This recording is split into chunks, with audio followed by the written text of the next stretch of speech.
Lévitique, chapitre 25.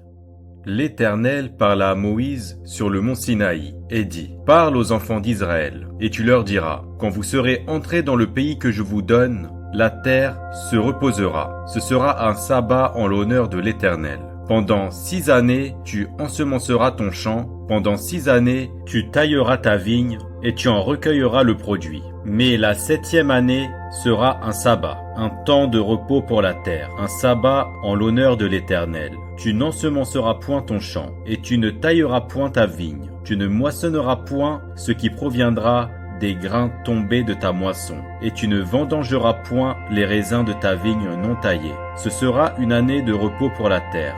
Ce que produira la terre pendant son sabbat vous servira de nourriture, à toi, à ton serviteur et à ta servante, à ton mercenaire et à l'étranger qui demeure avec toi, à ton bétail et aux animaux qui sont dans ton pays. Tout son produit servira de nourriture. Tu compteras 7 sabbats d'année, 7 fois 7 années, et les jours de ces 7 sabbats d'année feront 49 ans. Le 10e jour du 7e mois, tu feras retentir les sons éclatants de la trompette. Le jour des expiations, vous sonnerez de la trompette dans tout votre pays. Et vous sanctifierez la 50e année. Vous publierez la liberté dans le pays pour tous ses habitants. Ce sera pour vous le jubilé. Chacun de vous retournera dans sa propriété et chacun de vous retournera dans sa famille.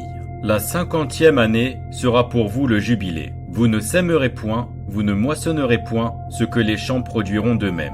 Et vous ne vendangerez point la vigne non taillée, car c'est le jubilé. Vous le regarderez comme une chose sainte. Vous mangerez le produit de vos champs. Dans cette année de jubilé, chacun de vous retournera dans sa propriété. Si vous vendez à votre prochain, ou si vous achetez de votre prochain, qu'aucun de vous ne trompe son frère. Tu achèteras de ton prochain en comptant les années depuis le jubilé, et il te vendra, en comptant les années de rapport. Plus il y aura d'années, plus tu élèveras le prix, et moins il y aura d'années, plus tu le réduiras. Car c'est le nombre des récoltes qu'il te vend. Aucun de vous ne trompera son prochain, et tu craindras ton Dieu, car je suis l'Éternel, votre Dieu. Mettez mes lois en pratique, observez mes ordonnances, et mettez-les en pratique, et vous habiterez en sécurité dans le pays.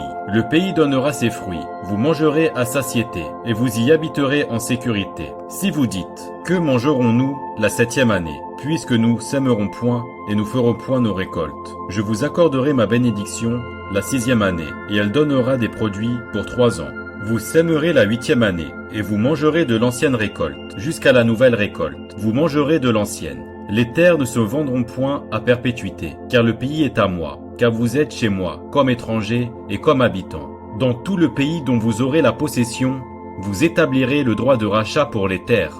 Si ton frère devient pauvre et voit une portion de sa propriété, celui qui a le droit de rachat, son plus proche parent, viendra et rachètera ce qu'a vendu son frère. Si un homme n'a personne qui ait le droit de rachat et qu'il se procure lui-même de quoi faire son rachat, il comptera les années depuis la vente, restituera le surplus à l'acquéreur et retournera dans sa propriété. S'il ne trouve pas de quoi lui faire cette restitution, ce qu'il a vendu restera entre les mains de l'acquéreur jusqu'à l'année du jubilé. Au jubilé, il retournera dans sa propriété et l'acquéreur en sortira. Si un homme vend une maison d'habitation dans une ville entourée de murs, il aura le droit de rachat jusqu'à l'accomplissement d'une année depuis la vente. Son droit de rachat durera 1 an. Mais si cette maison située dans une ville entourée de murs n'est pas rachetée avant l'accomplissement d'une année entière, elle restera à perpétuité à l'acquéreur et à ses descendants. Il n'en sortira point au jubilé.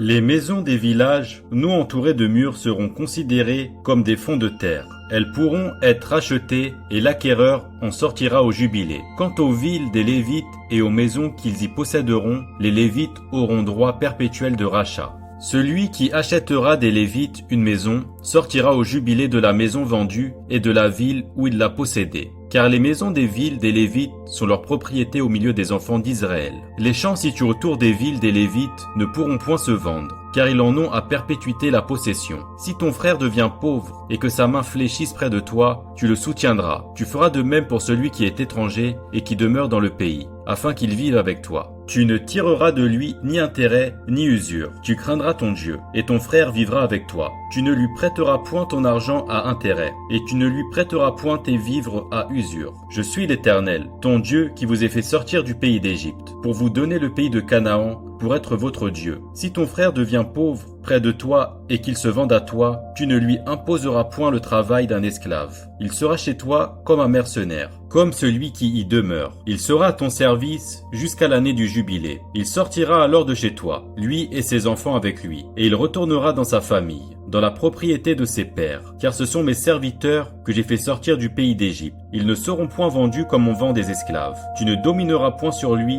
avec dureté, et tu craindras ton Dieu. C'est des nations qui vous entourent que tu prendras ton serviteur et ta servante, qui t'appartiendront. C'est d'elles que vous achèterez le serviteur et la servante. Vous pourrez aussi en acheter des enfants des étrangers qui demeureront chez toi, et de leurs familles qu'ils engendreront dans votre pays, et ils seront votre propriété. Vous les laisserez en héritage à vos enfants après vous, comme une propriété. Vous les garderez comme esclaves à perpétuité. Mais à l'égard de vos frères, les enfants d'Israël, aucun de vous ne dominera avec dureté sur son frère. Si un étranger, si celui qui demeure chez toi devient riche, et que ton frère devienne pauvre près de lui, et se vende à l'étranger qui demeure chez toi, ou à quelqu'un de la famille de l'étranger, il y aura pour lui le droit de rachat. Après qu'il se sera vendu, un de ses frères pourra le racheter. Son oncle ou le fils de son oncle, ou l'un de ses proches parents pourront le racheter. Ou bien, s'il en a les ressources, il se rachètera lui-même. Il comptera avec celui qu'il a acheté depuis l'année où il s'est vendu jusqu'à l'année du jubilé. Et le prix à payer dépendra du nombre d'années, lesquelles seront évaluées comme celles d'un mercenaire. S'il y a encore beaucoup d'années, il payera son rachat à raison du prix de ces années, et pour lesquelles il a été acheté. S'il reste peu d'années jusqu'à celle du jubilé, il en fera le compte. Et il payera son rachat à raison de ces années. Il sera comme un mercenaire à l'année, et celui chez qui il sera ne le traitera point avec dureté sous tes yeux. S'il n'est pas racheté d'aucune de ces manières, il sortira l'année du jubilé, lui et ses enfants avec lui. Car c'est de moi que les enfants d'Israël sont esclaves. Ce sont mes esclaves que j'ai fait sortir du pays d'Égypte. Je suis l'Éternel, votre Dieu.